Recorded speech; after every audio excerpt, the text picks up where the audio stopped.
Výhybky patří mezi nejdůležitější zařízení železničního provozu, neboť umožňují přechod vozidel z jedné koleje na druhou bez přerušení jízdy.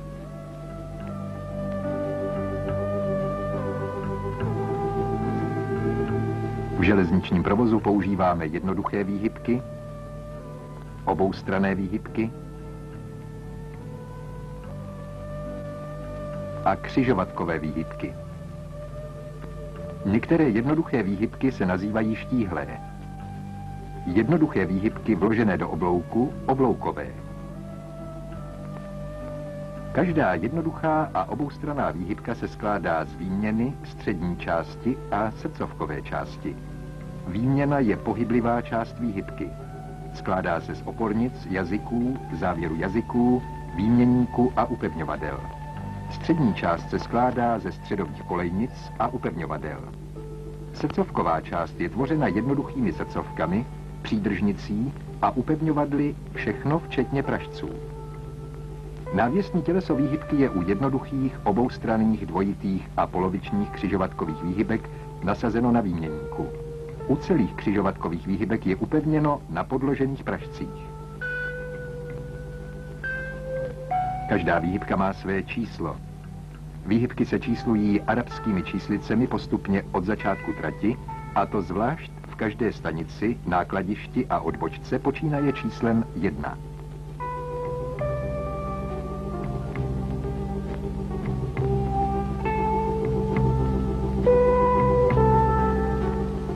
U výhybek ve stejné výši se označí nižším číslem výhybka v koleji s nižším číslem.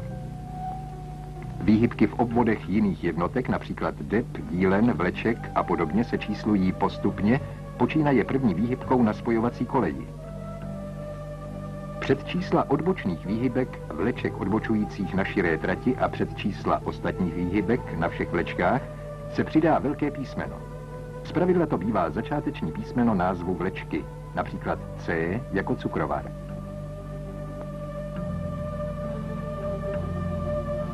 Na křižovatkové výhybce se označuje část k začátku trati indexem malé písmeno A vedle čísla výhybky, část ke konci trati indexem malé písmeno B. Pro každou výhybku je určena základní poloha, do které se musí výhybka přestavit ihned po ukončení jízdy vlaku, drobného vozidla a posunu, nebo po ukončení čištění, prohlídky, popřípadě opravy. Základní polohu ručně stavěných výměn stanoví staniční řád a je vyznačena na závaží černobílým nátěrem tak, že při základní poloze výhybky je závaží obráceno černou polovinou k zemi nebo ke koleji.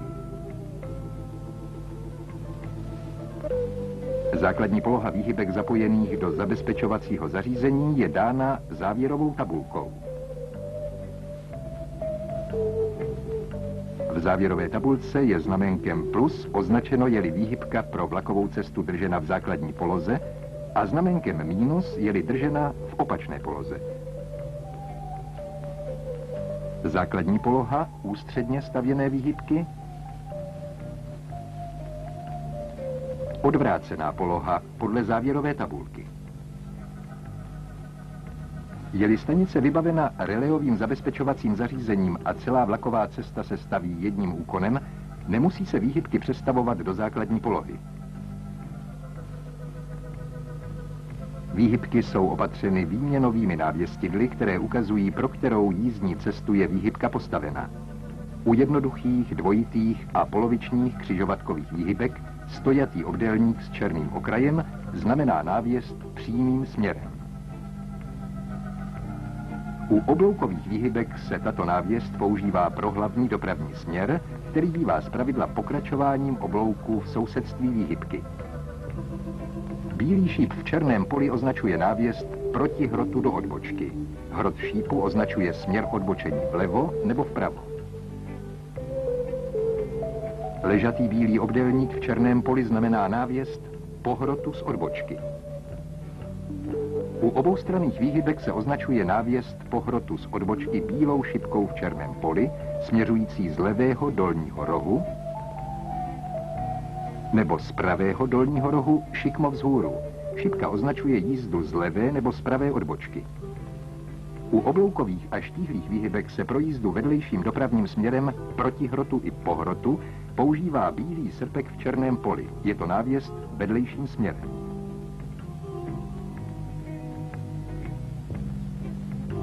Návěstní znaky u celé křižovatkové výhybky čteme z dola nahoru. Návěst přímým směrem zprava doleva. Návěst odbočkou zprava doprava. Návěst přímým směrem zleva doprava. Návěst odbočkou zleva doleva. Spodní část návěstního znaku výměnového návěstidla označuje jízdu po bližší a horní část po vzdálenější výměně. Výměnová návěstidla se za tmy osvětlují, jestliže je to z provozních důvodů zapotřebí. U neosvětlovatelných návěstidel jsou návěstní znaky vyznačeny bílou barvou na černém plechovém pravoúhle zahnutém terči. Ve stanicích vybavených staničním reléovým zabezpečovacím zařízením mohou být výměnová návěstidla sejmuta. Výhybky se přestavují buď ručně, nebo ústředně.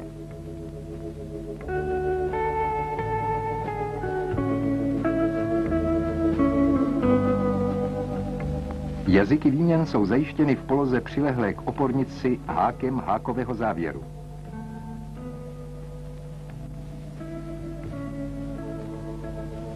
Při přestavování výhybky dochází nejprve k otevírání háku u jazyka přilehlého k opornici a k současnému přibližování odlehlého jazyka.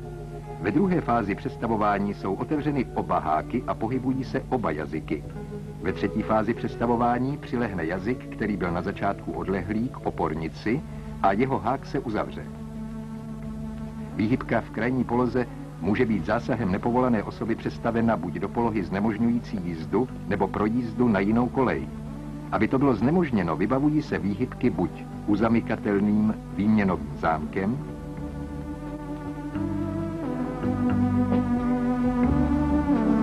nebo závorníkem. Výměnový zámek je prvek zabezpečovacího zařízení, jímž se zabraňuje nežádoucímu přestavení výměny. Je opatřen závěrným hákem, který lze zamknout jen ve svislé poloze, a to jen tehdy, přiléhá-li jazyk těsně k opornici. Výměnový klíč je možno vyjmout jen z uzamčeného zámku.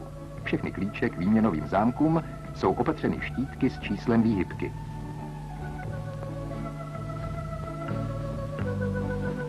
Podle tvaru štítku se dá poznat, v jaké poloze je výměna uzamčena. Po postavení vlakové cesty se výměnové zámky uzamknou, klíče ze zámků vyjmou a uschovají v uzamykatelné skřínce na stanovišti výhybkáře nebo u výpravčího.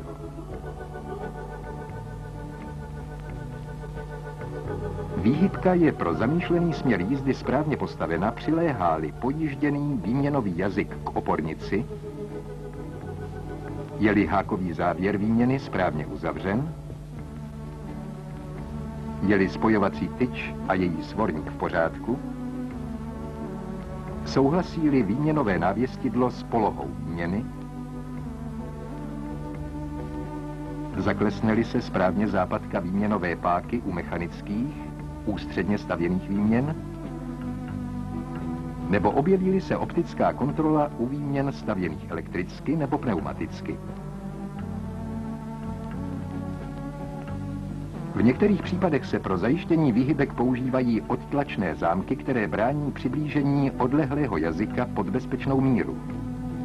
Hlavní klíče od uzamčených výhybek, které nejsou zapojeny do zabezpečovacího zařízení, má v úschově výpravčí, dozorce výhybek nebo výhybkář.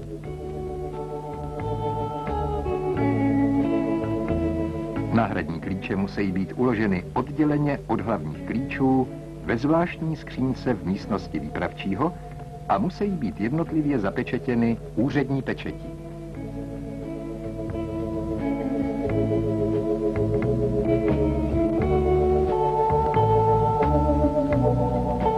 Klíč od této skřínky má v úschově výpravčí. Porouchá-li se přestavník, závorník nebo výměnový zámek, nebo je-li třeba rychle zajistit výhybku při jejím přechodném vypnutí ze zabezpečovacího zařízení nebo při výlukách kolejí, lze výhybku zajistit přechodně výměnovým přenosným zámkem.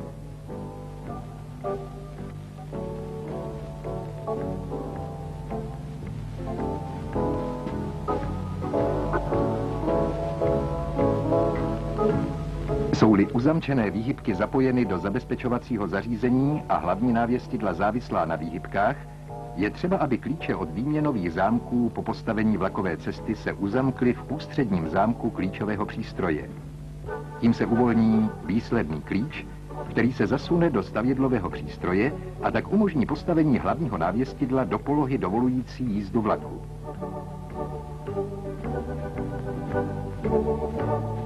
Mechanicky stavěné výhybky se přestavují a závorují pomocí drátových táhel ze stavědla.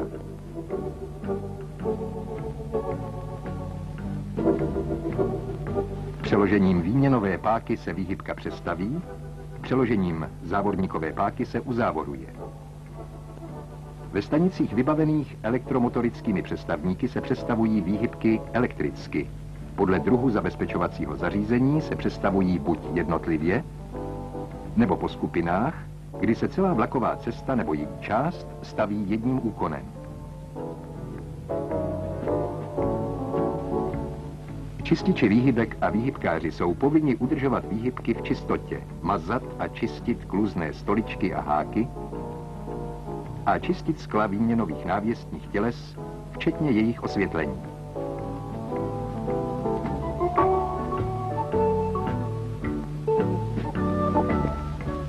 Výhybkáři jsou povinni před převzetím služby prohlédnout všechny výhybky ve svém obvodu, zda jsou v pořádku. Při prohlídce výhybky se musí přesvědčit, zda žlábky u přídržnic a v srdcovkách jsou čisté, zda prostor mezi jazykem a opornicí je čistý, zda nic nebrání pohybu spojovacích tyčí a zda součástky výhybky nejsou poškozeny. Jedná se zejména o znečištění blátem, pískem, kameny, sněhem, ledem a substráty spadlými z vozidel.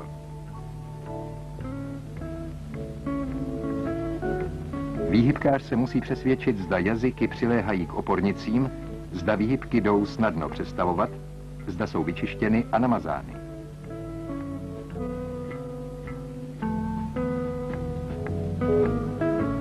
Zda výměnová návěstidla jsou správně nasazena a náležitě upevněna a zda svítilny mají dostatek svítiva.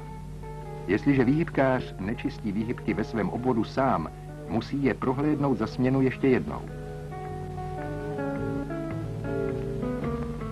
Technický stav výhybek se prověřuje pravidelnými komisionelními prohlídkami za účasti zástupců traťové distance, sdělovací distance a zástupce stanice. Čtvrtletní komisionelní prohlídky výhybek se provádějí na úrovni náčelníků těchto služeben.